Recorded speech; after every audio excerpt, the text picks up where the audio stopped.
လူတစ်ယောက်ကသူ့ရဲ့ရုပ်ရည်ကိုအသုံးချပြီးဂေါ်ရီလာအုပ်စုတွေကိုအောင်မြင်စွာစိတ်ဝင်သွားနိုင်ခဲ့တယ်။ဂေါ်ရီလာတွေကသူ့ကိုအပေါင်းအသင်းလို့ထင်သွားကြပြီးလုံးဝအလိမ်ခံလိုက်ရတာပေါ့။ချင်းသေးတွေစီကနေတောင်အသားကိုလူယူပြီးအစားအသောက်အလားအသမားဖြစ်စေဖို့တတိပေးကကိုယ်တိုင်ဝင်စားပစ်လိုက်သေးတယ်။ရေကန်ထဲမှာရေမြင့်စုံတွေအနားယူနေတာတွေ့တော့ရေအောက်မှာပုံပြီးနေရွက်ခါလိုက်ရေမုတ်ထုတ်လိုက်နဲ့ရေမြင့်လိုဟန်ဆောင်နေပြန်တယ်။မိချောင်းနဲ့တွေ့ရင်လည်းနောက်မဆုတ်ပဲတိုက်ခိုက်တယ်။တကယ်တော့သူကမိချောင်းကိုအကြီးကျယ်နှိပ်စက်လုံးလို့ထွက်ပြေးဖို့ကြိုးစားပေမဲ့အမီးကနေပြန်ဆွဲပြီးတတိလစ်သွားတဲ့အထိရေထဲနဲ့ထားလိုက်သေးတယ်။ငှက်ကလေးစားလို့အော်နေတာကြားတော့ပဆက်ချင်းတိတ်ပြီးအစာခွန်ကျွေးသလိုပြီးတာနဲ့နှုတ်သီးလေးကိုချင်းချင်းနာနာတုပ်ပေးလိုက်သေးတယ်။လူတွေကသူ့ကိုလူကြောင်လို့ထင်ကြပေမဲ့တကယ်တော့သူကပျောက်ဆုံးနေတဲ့တိရစ္ဆာန်တွေကိုရှာဖွေပေးတဲ့စုံထောက် Ace ဖြစ်ပါတယ်။တနေ့မှာတော့ရက်ကွန်းလေးတစ်ကောင်ကိုကယ်ဖို့ကြိုးစားရင်းလက်လွတ်သွားက6ကန်းပါနဲ့ကြီးရဲ့ပြုတ်ကျသွားခဲ့တယ်။ဝမ်းနဲ့ပက်လက်ဖြစ်ပြီးဟိမဝန္တာတောင်ပေါ်ကိုတက်ကတတိတခြားကျင့်ကြံနေထိုင်ခဲ့ပါတယ်။နောက်ပိုင်းမှာဝါဝတုတ်တုတ်လူတစ်ယောက်က Ace ကိုလာရှာတယ်။တကားဖွင့်လိုက်တော့လက်ပြတွေဝဲပြန်သားရဲ့တိရစ္ဆာန်တွေဝင်းရံလျက်နဲ့တရားထိုင်နေတဲ့တိုင်းဝိဇာကြီးလို Ace ကိုတွေ့လိုက်ရတယ်။အဲ့ဒီလူကအာဖရိကလူတိုင်းမျိုးနွယ်စုရဲ့အထွတ်အမြတ်ထားရာလင်းတို့ဖြူကြီးကိုရှာဖွေပေးဖို့အကူအညီတောင်းတော့ Ace ကလက်ခံလိုက်ပါတယ်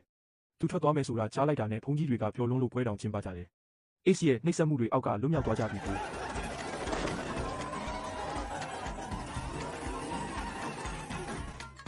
ခီးဆုံးရောက်ခါနေတော့သူတို့စီးလာတဲ့ကားက drift ဆွဲပြီးကွက်တိဝင်ရက်လိုက်တယ်။ Ace ကရွာထဲလိုက်သွားတော့ရွာလူကြီးကရိုးရာဓလေ့အရာကြိုဆိုတဲ့အနေနဲ့မျက်နှာကိုဒရွေးနဲ့လှမ်းထွေးလိုက်တယ်။အနံ့ကငါပုတ်နှံ့ထက်အစတရားလောက်ကိုဆိုးပေမဲ့ဒါကသူတို့ရဲ့ဖော်ရည်မှုကိုပြသတဲ့နည်းလမ်းပါတဲ့။ Ace ကပြန်ကာရောဝပြုဖို့အလှည့်ရောက်တော့အားကုန်စုပြီးရွာလူကြီးကိုအကြီးစားပြန်ထွေးဖို့ပြင်လိုက်တယ်။ရွာလူကြီးကများအပြုံးကြီးနဲ့မျောလင်းတကြီးစောင့်ဆိုင်နေရှာတယ်